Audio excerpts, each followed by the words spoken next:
In today's session recap, I'll walk you through a precise short trade executed on Nasdaq this past Friday, May 16th, a move that resulted in a $1,000 profit on a funded account. In today's breakdown, I will walk you through exactly why I entered, where I placed my stop, and how I secured the exit, so you can learn something real, not just hindsight talk. First, I will show you the high time frame analysis, then I will show you the actual live footage of the trade being executed. If you want to catch these trades as they happen, I stream every day at 9:30 a.m. New York time. Let's get started. On the weekly chart, we can notice here the price on Friday was trading inside this fair value gap in form of a CB. Meanwhile, it stopped trading inside this bearish order block.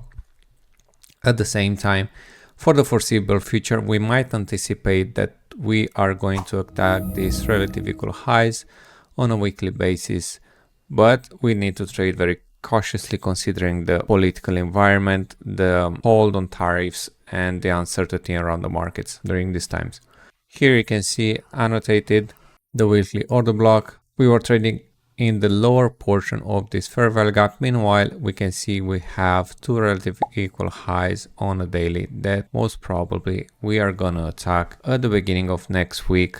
There might be a probability we might even gap up, so that target is going to be hit on Monday, but that's something we're gonna have to wait and see. Moving on a daily basis, the price did not touch yet these two relative equal highs. However, we just took this monthly high. Meanwhile, the price did not respect this daily order block. However, it was respecting this weekly order block. Moving on to 4 hours, as you can see right here, the price was trading inside this fair value gap from over CB, and it stopped inside this bearish order block. Moving on 1 hour, this is something I do every day. I check the Asian range and I check the standard deviations. The Asian range was consolidating. Meanwhile, the price failed to touch the first deviation. This is one strategy that you can use when you see the price took a high after the opening. We can just short it here in this scenario. Use the first standard deviation as a stop loss. Meanwhile, you can attack the Asian lows or the next standard deviation. This is something that I had in mind when I noticed that we opened at 9:30. We took this previous high. We failed to respect this fair value gap in form of a CB, and also on the 15 minutes we failed to respect that one. Meanwhile, we were touching the 8:30 open. This is something I'm going to show you now. We open, we take the high, we touch the 8:30, but the candles, the bodies of the candles, they still stay inside this fair value gap in form of a CB. Meanwhile, we failed to take the previous day's high. Right now, as you can notice, for the next week, most probably we're gonna attack this type of liquidity unless we straight up gap up and take these relative equal highs. I don't advise you on trading on Monday anticipating any gap for the next week. However, this is a scenario that can be played out. At the same time, if they really want to manipulate the price, they can still come back here inside this daily fair value gap in form of a BC, take this form of liquidity and basically just gap higher, leaving this for the shorts, thinking that they have a good entry and the price is going to move lower. Meanwhile, they're just manipulated in order to build more type of liquidity. As you can notice also, we opened at 9:30. This candle happened actually at 9:29. It opened, and after the open, we respected this fair value gap. Meanwhile, we were having a bearish order block. We had a high, a low, a higher high, a lower low. Therefore, after the open, the price failed to go above this breaker. Meanwhile, on a 1 minute basis, we had this 1 minute fair value gap. The main idea and my trade idea was to get short anywhere around here. Meanwhile, we can attack these relative equal lows, ultimately the Asian lows. As you can notice, it failed to go after this Thursday low.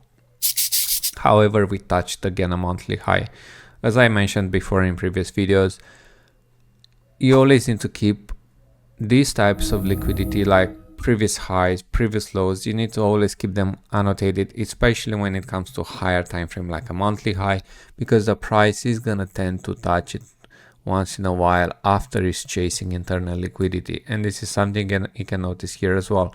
The price on Thursday came back down, seek liquidity inside this fair value gap, inside this inversion fair value gap, and it also touched the monthly high. Then you open the next day, you have a consolidating Asian range. We trade, we gap down, we seek liquidity, we touch again the monthly high. And if you notice here, the bodies are respecting almost to the tick this monthly high. That's a good signature in price, meaning that this monthly high is supporting the price that is about to go higher. That was the intention here for the rest of the Friday. I did not decide to trade this range, to be honest. It's Friday. I already had a profitable trade. You don't want to mess your profit loss, and this is something I advise everyone to do. There's no point for you to seek on more trades. The advice would be to trade less and increase your win rate. Now let's move to the actual live footage of the trade being executed, and we can talk some more there on the smaller time frames. Now it was 10:20. The price was trading inside this fair value gap in form of a CB, as I was saying. Meanwhile, we were respecting that bearish breaker.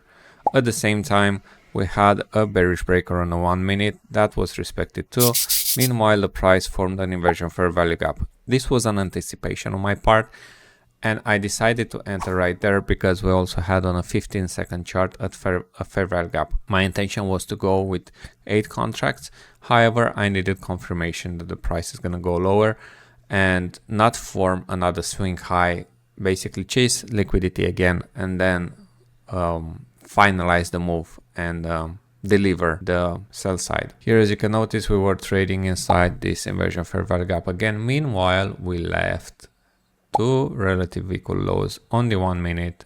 We were touching that inversion fair value gap, we were touching that CB, and we left at 21,388. We left those relative equal lows up for grabs.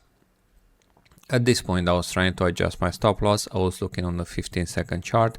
I was looking on a 30-second chart on where are all the inefficiencies in order for me to place my buy stops above that. Afterwards, as I was saying, the price was trying to reach higher.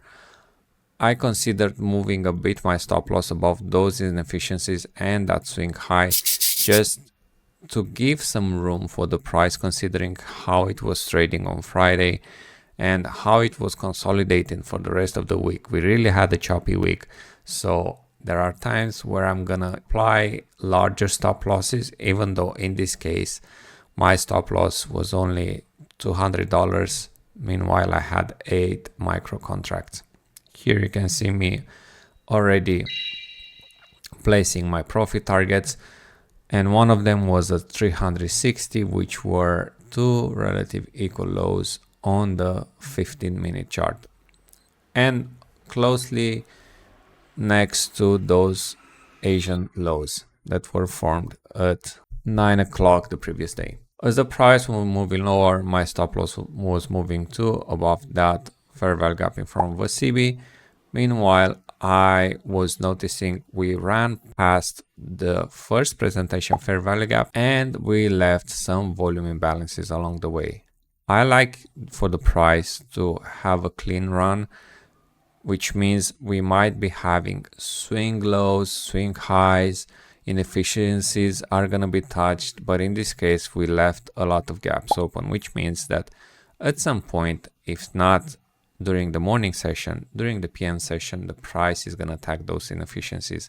Therefore, you need to protect your position and move your stop loss. This is something that I already did. After we took those relative equal lows, I started scaling down. I took a partial of 2 contracts. Meanwhile, the bulk of my move was just above those relative equal lows next to the Asian lows. At this point, everything was a free trade. I can notice that we ran past through the midnight open. Meanwhile, we left on the 5-minute basis a lot of inefficiencies. Therefore, I was already preparing to get out of the full trade. Considering it was Friday, I didn't want to just overstay my welcome. Therefore, I decided to take the bulk of my move at 360. Now, all that I was left was one contract. I already decided to move my stop loss above that 5-minute candle. And now I decided just to use that swing high because that can be a potential breaker, a bullish breaker. Because you have a low, a high, and if a higher high is going to be formed, that would mean the move is over. But here, as you can see, we were attacking those relative equal lows. Meanwhile, the monthly high and the Asian high was attacked right afterwards. And that was the move in itself. Just a thank God this Friday type of move where the price is going to consolidate, is going to have a quick run towards liquidity, a lot of speed, and not give a lot of space for people to get in and basically place their orders, because the move literally happened in 15 minutes. Meanwhile, for the first 40-45 minutes of the morning, the price just traded in that consolidating area. Here, as you can see, I moved my stop loss above this fair value gap in form of a CB. I was trying to protect the rest of my position. Meanwhile, I knew that we were close to terminus. I wanted for the price to go to 303 because that was another temporary swing low. But nothing is uncertain, especially on a Friday. You have to realize that we had only 5 to 6 hours left of that week. Therefore, you cannot expect bigger moves than this. That's the full breakdown. Would you have taken this trade? Let me know in the comments below. What would you have done differently? And if you want to catch these trades live, make sure to subscribe and turn on notifications. I stream every day at 9:30 a.m. New York time. Thanks for watching. Stay safe.